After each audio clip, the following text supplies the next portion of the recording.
Welcome everyone to another mod spotlight, and today we are gonna cover the awesome MineFactory mod by Power Crystals on the Minecraft forums. And this mod adds tons of new features and machinery to your Minecraft world and just makes it so much more beautiful to play in it. Now this mod has two prerequisites, namely Power Crystals Core and either IndustrialCraft, BuildCraft or Thermal Expansion. You only need one of those. I'm gonna go with Thermal Expansion. You're gonna need any of those to actually power your machines. Alright, now that we know all of that, why don't we go ahead and have a look through the individual items. Let's have a look at the basics first. You're gonna have to collect some rubber, not necessarily from IndustrialCraft, as this mod adds its own rubber trees within swamp areas, which is pretty good to know. Anyways, cook it up to get some raw plastic, combine that to get the plastic sheets, and process it further to get the factory machine block. Now this block is very important as you need it within all the future recipes. There's also the precision sledgehammer, which is simply the tool used to rotate stuff around. Now the author is already in contact with the author of Thermal Expansion to make the Omni wrench able to do that as well, which is good to know. As a little side note, you can break blocks, these machines, using your bare hands, and again, it can be powered using BuildCraft, Thermal Expansion, or IndustrialCraft 2. The interface generally looks like that. You have some space for a inventory, a liquid tank, a power bar, a process bar, and finally a cooldown bar. Next up, we're gonna have a look at all the machines that deal with farming or animal breeding. Farming first, there are three machines that you want to make: the planter, the harvester, and finally the fertilizer. Now the fertilizer needs a special kind of fertilizer. You can actually disable that within the configs to make it use normal bone meal, but why would you do that? This is the recipe for the industrial fertilizer. So here we have our three machines powered by Thermal Expansion. The first thing you want to do is put a 3x3 grid just above the planter, like that, and depending on what you put in there and once the cooldown is done, it will automatically tilt and deploy your seeds. Pretty cool. Now the fertilizer, on the other hand, is used to automatically grow the stuff instantaneously, and the harvester, of course, will take care that the stuff is being harvested and put out of the output slot right there into whatever tubing system you wish. Of course, you can also put it directly into a chest. Now you have three options here. You can keep the leaves, which means that it will shear them. It will not break them. You will not get any saplings. You can also do that with mushrooms or jungle wood in case you want to make a cocoa bean farm. It will also collect some strange liquid, and with that we're going to deal in just a bit. And just as another example, it works just as fine with nether wart. You're just going to have to replace the dirt using soul sand. Pretty darn awesome. Now let's have a look at the animal breeding types of machines. First up, we have the breeder made like this. Pretty expensive. We also have the chronotyper. And we have the vet station. Now this guy actually needs some syringes, which you make like this.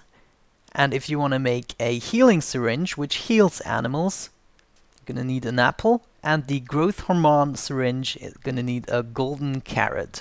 I'm gonna see what that means in just a second. Alright, here we have our three machines and plenty more, which I'm gonna show you in just a bit. Now we have the breeder, which actually requires weeds to function, and it will breed animals within a 5x5 grid in front of it. Down here we have two chronotypers. The gray side is actually the input and the violet side the output. Now input for what? Actually babies or adults. So what it will do is pulling the baby from this side over to this side. Pretty cool, and vice versa with this guy. Now I've put a lever here because if you know how redstone works, it also affects this block and this block. So all of these machines I'm showing you, you can actually shut off using a lever, which is what I've done right here. Now the vet station also can go somewhere nearby, and just make sure that it's facing the right way. You have to put some growth hormone syringes in there. Pretty cool, and they will make sure the animals grow instantaneously, which is pretty cool. To prove the whole concept, I have two test subjects right there. We can enable this system, and you can see it already bred them. Baby animal is right here, and once the cooldown of this machine has done its thing, it should be pulled over to the other side. Pretty cool. Now this syringe machine came into effect. You can see it used one more syringe, and once the cooldown of this machine is done, it will go over to the other side again.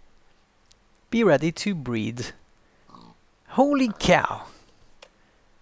Next two machines that deal with processing of mobs are the rancher, which will, for instance, shear sheep or milk cows. And we have the grinder, which will kill the mobs off, of course. Let's have a look at these two machines. I placed them right here. We have the mob grinder, which will create some kind of special liquid that we're gonna get to later as well. Let's place a cow here, enable this guy. Cooldown is done, it's getting killed off, and stuff is being automatically deployed out of the back, and you can put it wherever you wish. Let's try out the rancher. Now you want to fill this up with buckets, otherwise you're going to end up with some spilled milk. Let's enable that, and we should be able to see some progress going on right away. Pretty cool. It's deploying the buckets out of the back as usual, putting it in a chest as you please. Now once the buckets are used up, it's gonna actually end up using or deploy some spilled milk, which is not something that you necessarily want, because I don't think you can use it for anything. But just so you know and that you have seen it, some spilled milk. In Minecraft style, of course. The last two items you can make in relation to mobs are actually the sewage collector and the safari net. Sewage collector made like this. Interesting, and it's those guys right on the floor. Now you're gonna have to place them in a pattern like this if you want to be the most efficient, because it only affects the block right above it, and it will actually create this strange liquid, which I'm gonna talk about in just a second. The safari net on the other side, crafted like this, is used to collect an animal and deploy it wherever you want, but it will consume your safari net.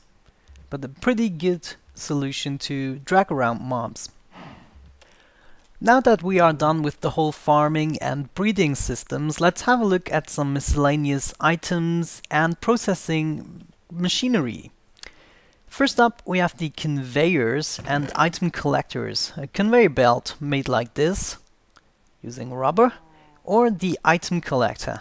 Pretty cool. And you probably already guessed from the animation what it will do.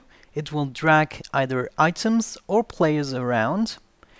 And the item collector will just make sure that it picks up everything that comes from a conveyor belt and deploys it within an adjacent inventory. Easy as that. Well, now we have a bunch of machines ahead of us. First up, we have the fisher. Pretty cool. Now this guy needs a 3x3 water source right below it. Also requires some power, and it will just do its thing and collect an awesome lot of fish for you guys. I love it. Of course, a mod like this also requires a block breaker made like this. And it will just basically break any block you place in front of it, whatever it may be, and deploys it right there. And this looks like a graphical glitch, but it actually connects up. Pretty cool. We also have a weather collector at our disposal. Pretty cool. And it will actually collect water if it rains and snowballs if it snows. Next up, we have the Sludge Boiler. Oh yes, 3 furnaces, and it's this guy right here. Now you can see I'm already getting some awful debuffs. Now the sludge is actually the first liquid that we got from the harvester right here. Pretty cool. Now you'd have to transport that over to your sludge boiler. And what this guy does is produce some sand, dirt, and clay for you, processing that sludge. Pretty useful. Next up, we have the composter made like this, and this guy will actually deal with the liquid that you get from your animals, namely the sewage. The brown strange thing right here, just make sure that it goes somehow in there, and it will produce some fertilizer for you guys. Pretty good to know. Last but not least, we have the Otter Enchanter. Pretty cool. Now this guy actually requires the essence from the mobs that you got right here. So this strange green liquid, good to know, and it's gonna go right in there. Now I've just placed a tank here for demonstration purposes. Now you can set the exact level of enchantment that you want to apply, place your stuff right in there, and it's gonna process. And the more levels you put in there, I think the longer it will take. But you will end up with any of the enchants that you would also get using a normal enchantment table. So there's nothing special about that, just that you don't require levels, but you require some mob essence. Nifty idea, I have to say.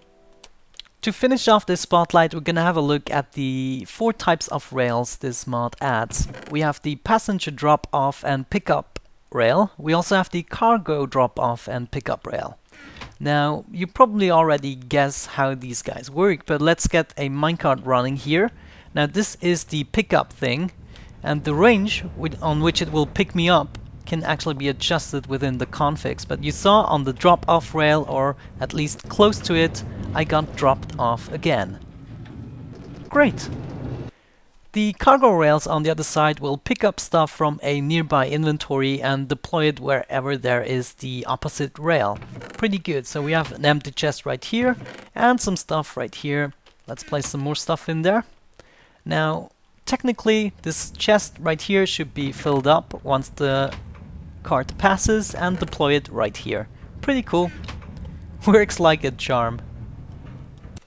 Alright guys, this has been it for this mod spotlight. Thank you so much for watching. You can find a link in the description as usual for the download and documentation if you need any further info.